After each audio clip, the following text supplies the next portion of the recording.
Joining us on the line is Senator Ted Cruz of Texas. Senator Cruz, how are you doing, sir? Ben, I'm doing terrific. How are you doing?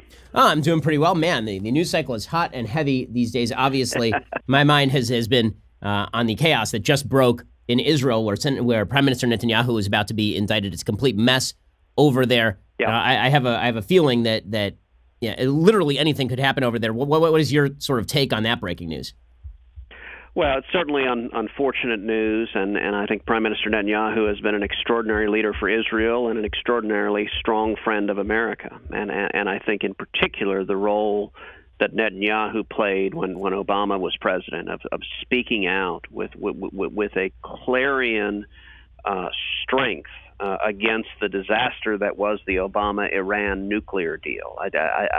I've referred multiple times to the forcefulness of Netanyahu's message to the world as really being Churchillian with that force and gravitas. And so it is obviously dismaying to see the legal challenges there and obviously the difficulty of forming a government. They've now had two elections and not been able to form a government. It's ultimately up to the people of Israel to decide who their head of state should be. But I certainly hope this gets resolved and we go forward, because Israel is too important of an ally for them not to have a strong and effective prime minister to lead Israel and stand along with America. What an absolute mess. Well, speaking of absolute messes, I don't know, Senator Cruz, if you had the opportunity to watch the Democratic debate last night, but that was a clown car. I mean, it was pretty wild to watch as a bunch of candidates who theoretically should be, going after each other in search of the nomination, decided instead that they were going to just group hug this whole thing out while proposing some of the most radical proposals imaginable. What was your take on the outcome of last night's debate?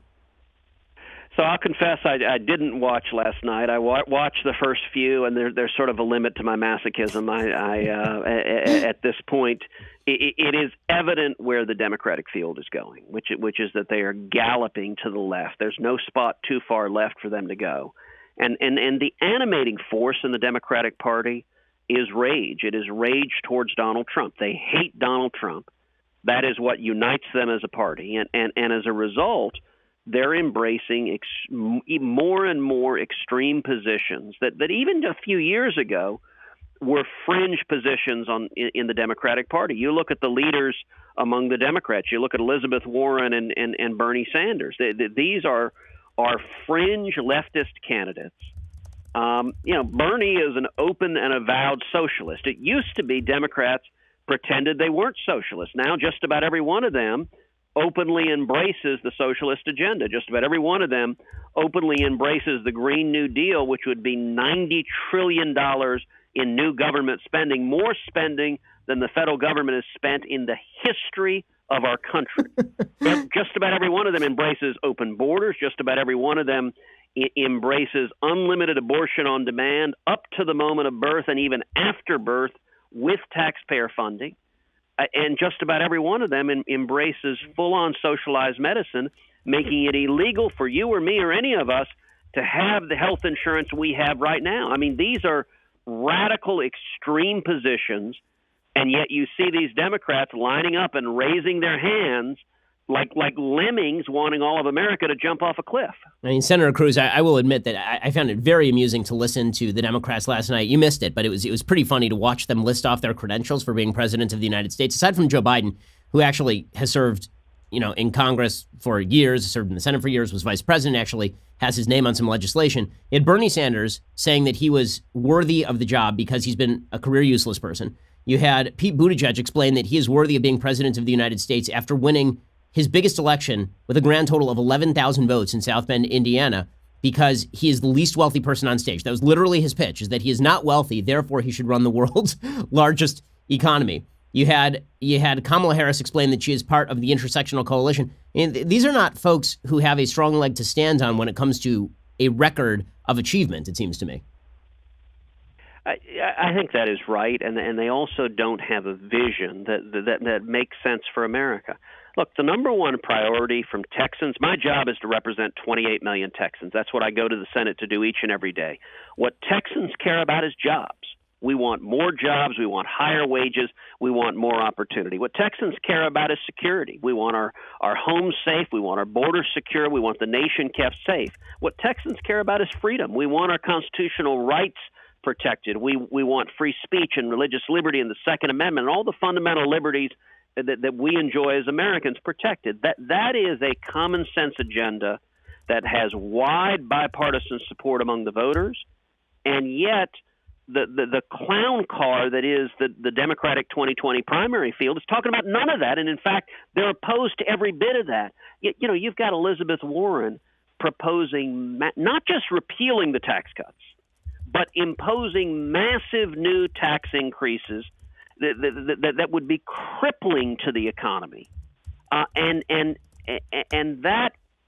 You know, I never thought I'd say it, but I look longfully back towards the days of a Bill Clinton, where there was something resembling a Democrat who was willing to say, gosh, jobs are good. None of these people believe this. The only jobs they want is more government tax collectors to kick down the doors and take your guns. That's the only jobs they have. They're not going to have any Border Patrol agents.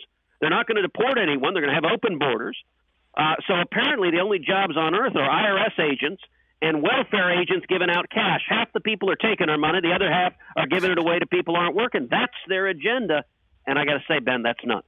That's pretty astonishing. Well, meanwhile, you've been co-sponsoring the Hong Kong Human Rights and Democracy Act. Obviously, things are getting quite ugly over there with the Chinese government violating the rights of the people of Hong Kong. The British, it seems to me, never should have given up sovereignty over Hong Kong to a communist Chinese government that had no intention of moderating. The failure of the West to understand that the Chinese government was never going to moderate just because their income went up through free trade, it never fails to astonish. So what is the situation over in Hong Kong, and what is this bill designed to do?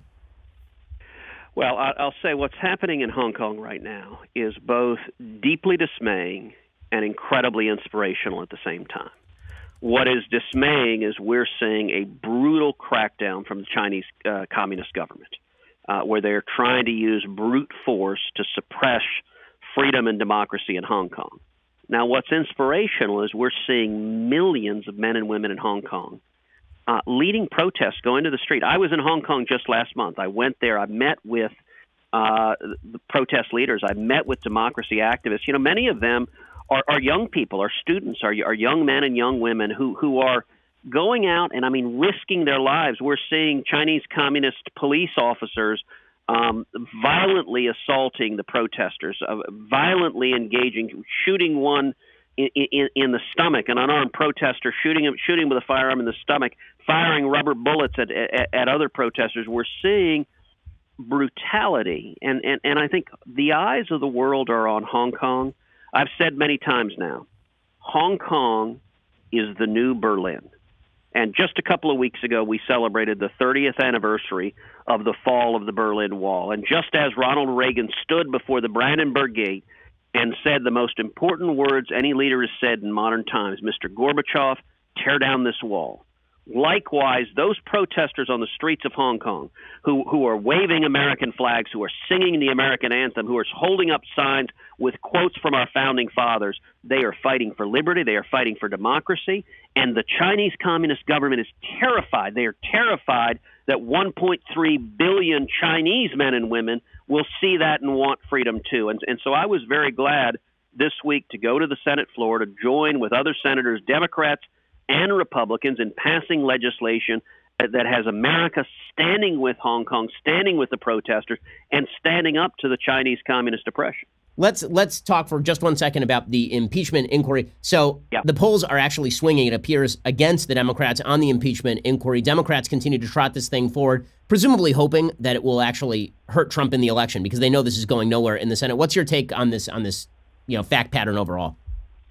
Well, I think that's right. I think what's happening in the House has become an absolute circus, and House Democrats have given up on any pretense of fairness or objectivity. You know, if you look at previous impeachment proceedings in the House of Representatives, if you look at the proceedings with Richard Nixon, if you look at the proceedings with Bill Clinton, in both instances, the House made a real effort to be fair, to be objective, to allow both sides to present their case. They allowed the minority to subpoena witnesses so that you had a full and complete record. In this instance, House Democrats departed from past practice, and they said the minority can call no witnesses. We're not going to allow the minority to have subpoena power. And instead, what they're engaged in, this is a show trial. It is a propaganda trial where the House Democrats will only listen to testimony they believe supports their narrative, and they don't allow the defense to present any facts on the other side. And I think the American people see this. This is not a fair and objective process designed by the House to find out facts, to find out evidence. It has a preordained conclusion, which is House Democrats decided in November of 2016 they wanted to impeach Donald Trump because they're mad at the American people for electing him.